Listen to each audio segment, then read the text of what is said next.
Well, for more on this, I'm joined by France 24's Doug Herbert. Doug, is this a real shift from Trump on policy, or is this just more rhetoric? No, he's trying to save face right now. Look, we know the narrative. There's nothing new in what I'm saying. Donald Trump claimed time and again, repeatedly during his campaign, it's so cliched now, he would end the war in 24 hours. He later claimed that was sarcastic when every reporter kept throwing it back in his face. He got infuriated by this 24-hour claim. The timeline had been extended a little bit, but Donald Trump had pitched himself, as he does with not just Ukraine war, but just about everything, as the master negotiator, the man who is so savvy in the art of the deal that he is just unmatched. He runs up against the reality of a Vladimir Putin who not only works on his own terms, but works according to his own clock. And he's not going to get anyone, not even the so-called master negotiator, Mr. Art of the Deal, Donald Trump, to make him bend to his will.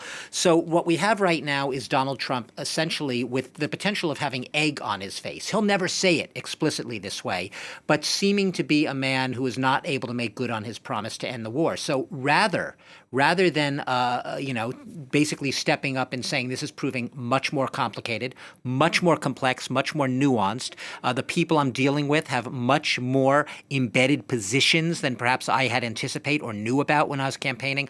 What he's doing is backing away. He's pulling out. He's trying to save face. He doesn't want Vladimir Putin to make more of a mockery of his claims of being the master negotiator than perhaps Putin already has. And he's basically, Putin's calling Trump's bluff at the same time. So, yeah, Donald Trump backing off. It means he's backing off from the ceasefire talks, right? From the U.S. implication in the ceasefire talks. It doesn't mean, and this is very important, that he's backing away from his pursuit of some sort of deal with Russia.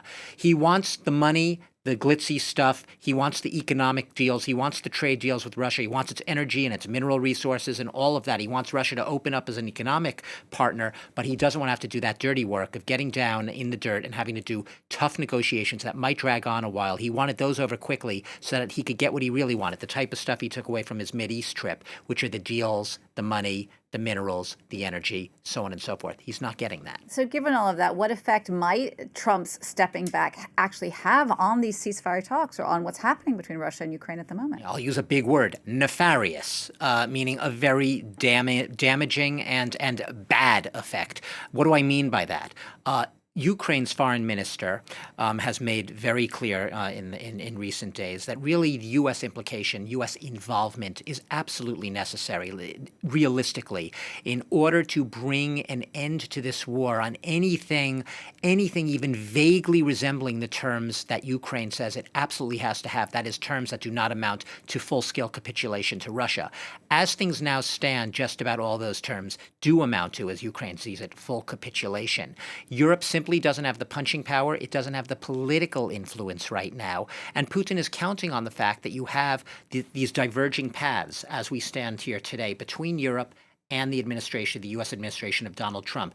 Putin is savvily or not so savvily, consciously or not consciously, I think he's consciously doing this. His gambit is to drive the U.S. and Europe apart, knowing that Europe on its own doesn't have a snowball's chance in hell of changing the outcome of this war between Ukraine and Russia. That without U.S. involvement, Russia will essentially, if not be able to fully dictate the terms of how this war ends, it will have really quite the upper hand right now. It right now has the ability to domestically mass produce a lot of its own drones, as we've seen in recent days. A lot of those drones are no longer being produced in Iran as they had been previously.